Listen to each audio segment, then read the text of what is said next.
தொல்காப்பியரின் தொன்மை தமிழே, வள்ளுவரின் பாய்மை தமிழே, அவ்வை பிராட்டியின் அமுத தமிழே, இளங்கோவடிகளின் சிலம்பு தமிழே, கம்ப நாட்டாரின் காப்பிய தமிழே, அப்பர் சுந்தரரின் சைவ தமிழே, ஞான சம்பந்தரின் ஞான தமிழே, ஆழ்வார்க்கரின் வைணவ தமிழே, வள்ளலாரின் வசன தமிழே, பாரதியாரின் விடுதலை தமிழே, பாரதிதாசனின் புரட்சி தமிழே, கால்டுவெல்லின் காதல் தமிழே, கண்ணதாசனின் கண்ணல் தமிழே, நீச்சக்காரனின் வாணி தமிழே, இந்த சாலின் இணைய தமிழே, அண்ணா கண்ணனின் கணினி தமிழே. ஆன் பண்ணி பேசணும்.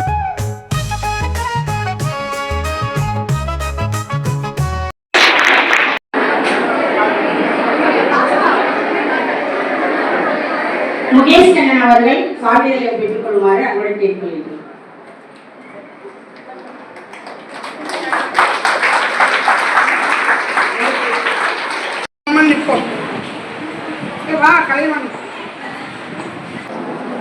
தமிழ் வாழ்வு இந்த அரங்கத்திலே அமர்ந்திருக்கிற அத்துணை பேரையும் நான் வணங்கி வாழ்த்துகிறேன்.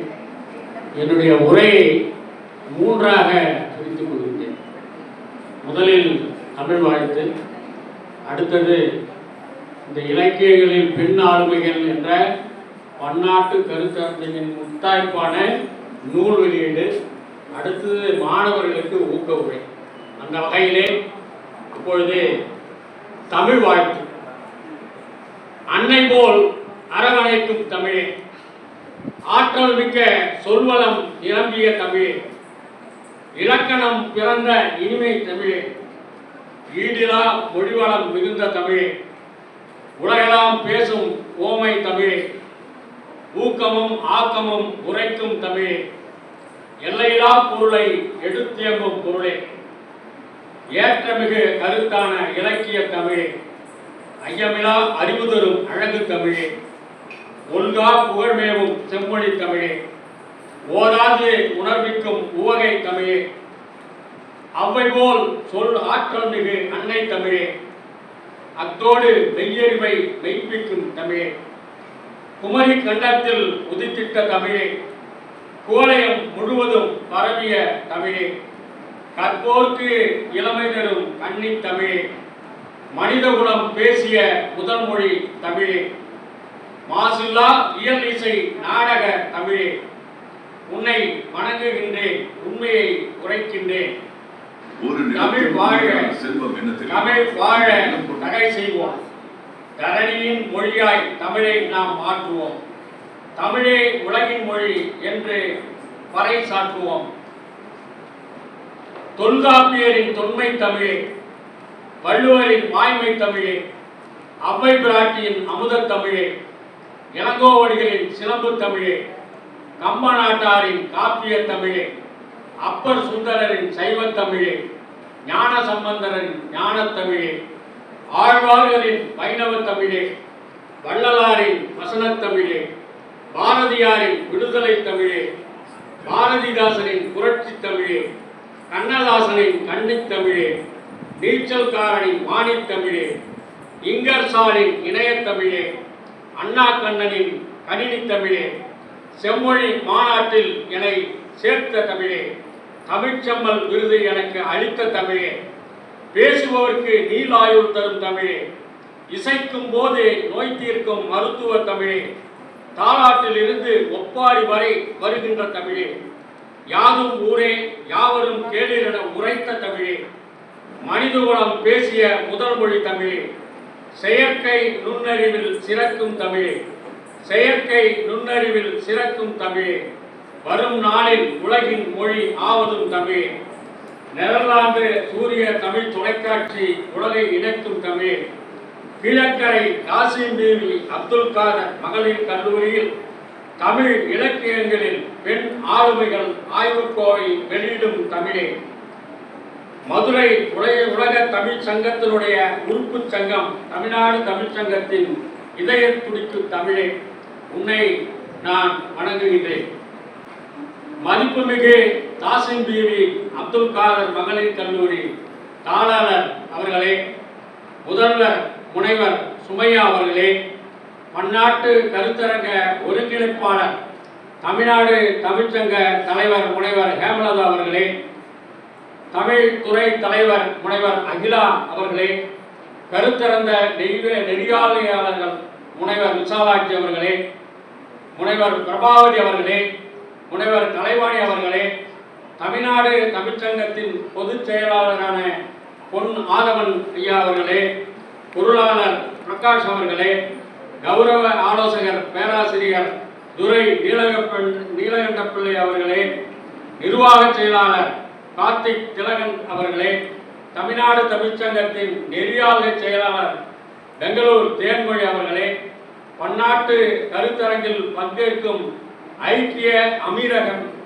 அபுதாபியில் இருந்து வந்திருக்கின்ற ஜென்னி வினோதாஸ்ரீ அவர்களே, டென்மார்க் டாக்டர் ஹேமா அவர்களே, எப்போதும் வருடக்கணியில் தமிழ்நாடு தமிழ்ச்சங்கத்திற்கு இணைய தொடர்பை ஏற்படுத்தி உலக தமிழர்களை பல பல்கலைக்கழகங்களையும் கல்லூரிகளையும் இணைத்து தமிழை உலக அளவில் வளர்க்க உதவி செய்யும் நெதர்லாந்து சூரிய தமிழ் தொலைக்காட்சி நிறுவனர் சாந்தி ரவீந்திரன் அவர்களுக்கும் அவருடைய இளையர் ரவீந்திரன் அவர்களுக்கும் இந்த பன்னாட்டு கருத்தரங்குக்கு வருகை தந்துள்ள வெளி மாவட்டங்களிலிருந்து வருகை தந்திருக்கின்ற பேராசிரியர் பெருமக்களே, ஆசிரியர் பெருமக்களே, ஆய்வு கட்டுரை எழுதி கொடுத்து தமிழ் இலக்கியங்களில் பெண் ஆளுமைகள் என்ற ஆய்வு கோவை நூலை ஆக்கி கொடுத்த அனைத்து தமிழறிஞர்களுக்கும், நூல் வெளியீட்டு குழுவுக்கும், திரளாக குழுமியிருக்கின்ற விருந்தினர்களுக்கும், கல்லூரி மாணவிகளுக்கும்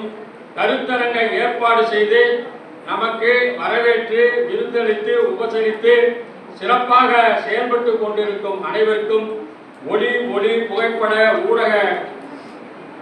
ஊடகத்தைச் சேர்ந்த அனைவருக்கும் தமிழ்நாடு தமிழ்ச்சங்கத்தின் சார்பாக நன்றிகளையும் வணக்கங்களையும் வாழ்த்தினையும் தமிழ்நாடு தமிழ்ச்சங்கத்துடைய ஆலோசகர் என்ற முறையிலே நான் தெரிவித்துக் கொள்கின்றேன்.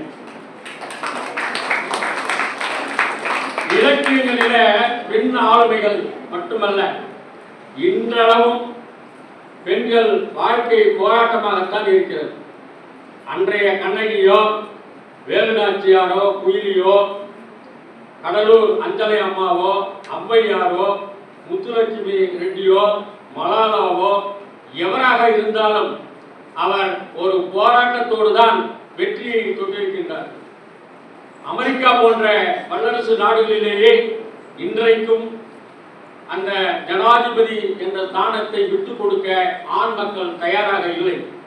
அந்த வகையிலே நமது நாட்டு கமலா ஹாரிஸ் ஜனாதிபதியாக வர வேண்டியது தவிர்க்கப்பட்டிருக்கிறது.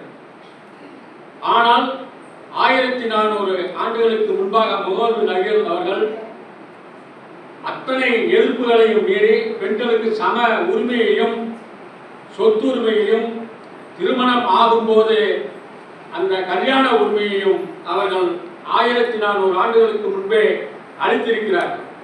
இன்றைக்கு பாரதியார், பெரியார், அண்ணா, பாரதிதாசன், ஜெயகாந்தன் போன்ற பலர் உருவாகி பொது உடைமை பேசி இப்போது பெண்களுக்குள்ள எழுத்துரிமை, பேச்சுரிமை, சொத்துரிமை, ஆறுதல் பங்கு, இணையான வேலைக்கு இணையான சம்பளம், ஆண்களுக்கு இணையாக எல்லா பணிகளுக்கும் போட்டி, ராக்கெட் ஓட்டுவதிலும் பெண்கள் என்று எல்லா துறையிலும் பெண்கள் முன்னேறி கொண்டிருக்கின்றார்கள். ஆனால் பெண் சரிசமமாகிவிட்டாளா என்ற கேள்வியை கேட்டால் அது நமக்கு ஏமாற்றத்தை தான் கொடுக்கிறது. 30 வருடமாக ஆள்வதில் 33% கொடுங்கள் என்று கேட்டு கூட இன்று வரை அது நிறைவேறவில்லை என்ற ஒரு இடத்திலெல்லாம் நாம் இருக்கின்றோம். இன்றைய ஜாதிய கொலைகள், சிறுமிகள் பாலியல் தொந்தரவு, பணியிடத்திலே பொது இடத்திலே பெண்களுக்கு சீண்டல் தொந்தரவுகள், இவையெல்லாம் மாறினால்தான் முழுமையான பெண்களுக்கு சுதந்திரம் கிடைத்தது என்று நாம் ஒத்துக்கொள்ள முடியும். மாறிவிடுவார்களா ஆண்களை சந்தேகம்தான் இதுவரை நாம் கேட்க வேண்டி இருக்கிறது. பெண்கள் நடை உடை பாவனைகளை தங்களை மேம்படுத்தி தற்காத்துக் கொள்ள வேண்டும். ஜனநாயக நாட்டில் 1000 பெண்கள் பாதுகாப்பு சட்டங்கள் இருந்தாலும் சட்டத்தின் ஓட்டையில் இருந்து ஆண் குற்றவாளியை தப்பித்துக் கொள்கின்றார். அதேபோல் சில பெண்கள் சட்டத்தை அவர்கள் சுயசார்பாக வளர்த்து கொண்டு வருகிறார்கள். எனவே இக்கால ஜென்சி பெண்களான நீங்கள் இந்த தடைகளை எல்லாம் நீக்கி அறிவாலும் பாரதி கூறும் பலத்தாலும் தடைகளை தாண்டி வர வேண்டும். பல்வேறு பயிற்சிகளை பெற வேண்டும். பாரதி சொன்னது போல எதிர்ப்பு கலைகளை நீங்கள் கற்க வேண்டும். 1000 நமக்கு பாதுகாப்புகள் இருந்தாலும் தன்னைத்தானே காத்துக்கொள்ள வேண்டும் என்று பாரதி கூறியிருக்கிறார். அந்த வகையிலே ஒவ்வொரு பெண்ணும் அந்த தற்காப்பு கலையிலே சிறந்த தேர்ச்சி பெற வேண்டும் என்பது என்னுடைய ஆவல். நீங்கள் இவை எல்லாம் பெண்களை முன்னிறுத்தி தரக்கூடிய செயல்களை செய்வதற்கு நீங்கள் எல்லா துறையிலும் பங்கேற்றாலும் கூட உங்களை நீங்கள் தற்காத்துக் கொள்ளக்கூடிய சூழ்நிலை என்று உருவாகிறதோ அன்றைக்கு தான் பெண்களுக்கு சம உரிமை கிடைத்ததாக நான் எண்ணுகிறேன். ஆகவே இந்த உங்களுக்கு ஒரு சிறிய ஒரு ஊக்க உரையை மட்டும் நான் தெரிவித்துவிட்டு விடைபெறலாம் என்று இருக்கின்றேன். நான் தமிழ்நாடு அரசினுடைய தமிழ் செம்மல் அப்படின்ற விருதாள். அதே மாதிரி இயற்கையில் 100 மூலிகைகள் வச்சிருக்கேன், 500 வகையான நெல் வகைகள் வச்சிருக்கேன். அதுக்காக எனக்கு அரசாங்கம் 1 லட்சம் ரூபாய் கிரீன் சாம்பியன் அவார்டு கொடுத்தது. அதே தவிர தொல்லியல் சார்ந்த பொருள் அறவோடு வச்சிருக்கேன். அந்த காலத்து தேர், நாணயங்கள், அஞ்சல் தலைகள் இப்படி அறவோடு வச்சிருக்கேன். இது இந்தியா முழுவதும் நான் கண்காட்சி வைத்திருக்கிறேன். கிரண்பேடி அம்மா, டாக்டர் கிரண்பேடி பாண்டிச்சேரி கவர்னர் என்கிட்ட 200 வகை நெல் வச்சிருக்கிறாங்க. அரசாங்க கண்காட்சியகத்தில் என்கிட்ட கடன் வாங்கி வச்சுட்டு திரும்பி என்கிட்ட கடவுள்ல கொடுத்துருக்காங்க. பல்வேறு அருங்காட்சியர்களுக்கு நான் நிறைய இதெல்லாம் கொடுத்துருக்கேன். காரணம் இன்னைக்கு உலக அளவில் இந்த கொரோனா காலத்தில் நாங்களும் இவங்கெல்லாம் 50 நாடுகளோடு தினம் பேசி கொண்டிருக்கோம். கொரோனா யாருக்கு நல்லது செய்ததோ இல்லையோ, தமிழுக்கு சிறப்பான ஒரு நன்மையை செய்தது. தினமும் ஜூமில் ஏதோ ஒரு நாடுகளோடு நான் தேர்மொழியமாக நாங்கள்லாம் பேசிக்கொண்டோம்.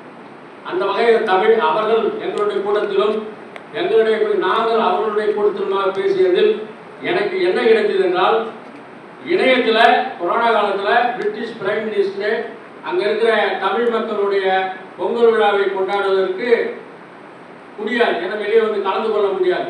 ஏனென்றால் அங்கே இருக்கிற தமிழர்கள் தான் இங்கிலாந்தினுடைய ஹெல்த்தை பார்த்துட்டு எல்லா மருத்துவமனைகளிலும் அது நர்ஸாக இருந்தாலும் டாக்டராக இருந்தாலும் இருக்கக்கூடியதெல்லாம் தமிழர்கள். அந்த வகையில் அவர்களை கௌரவிக்கக்கூடிய வகையில் பொங்கல் அன்னைக்கு 6 பிரதமராக இருந்தாலும் துவக்கி வைப்பார்கள்.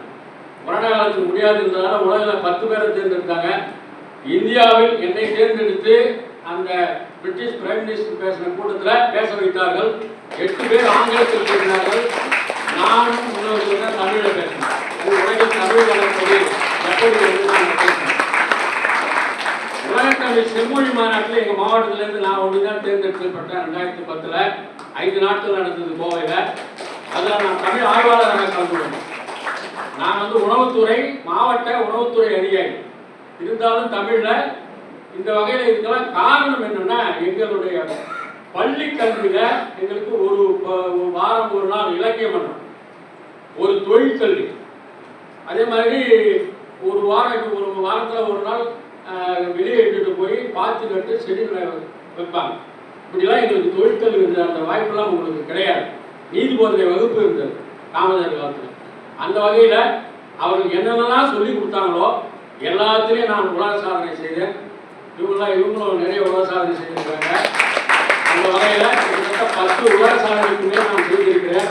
காரணம் என்னென்றால், எங்களுக்கு பள்ளிக்கூடத்திலே கல்லூரியிலே எதை கற்றுக் கொடுத்தார்களோ அவற்றையெல்லாம் நாங்கள் திறம்பட கற்றுக்கொண்டு அதை மீண்டும் கற்க கசடர கற்பவை கற்றப்ப நிற்க அறக்குத்தக என்று நின்று இன்றைக்கு என்னுடைய பெயர் பத்மஸ்ரீ விருது வரைக்கும் சென்றிருக்கிறது என்று கூறி, நீங்கள் எல்லோரும் என்ன படித்தீர்களோ அந்த துறையில் எல்லாத்தையும் எந்த துறையில் நீங்கள் படித்தீர்களோ அதில் மிகச்சிறந்தவர்களாக இன்றைக்கு எலக்ட்ரானிக்ஸ் கம்பெனி வெளிநாட்டுகளில் இருக்கக்கூடிய அத்தனை இதிலே சிஓக்கள் யாருன்னா இந்தியர்கள் தான், குறிப்பாக தமிழர்கள். நீங்களும் பல சிஓ வர வேண்டும், பல ராக்கெட் விஞ்ஞானிகளாக வர வேண்டும் என்று கூறி உங்களை வாழ்த்தி விடைபெறுகிறேன். நன்றி, வணக்கம்.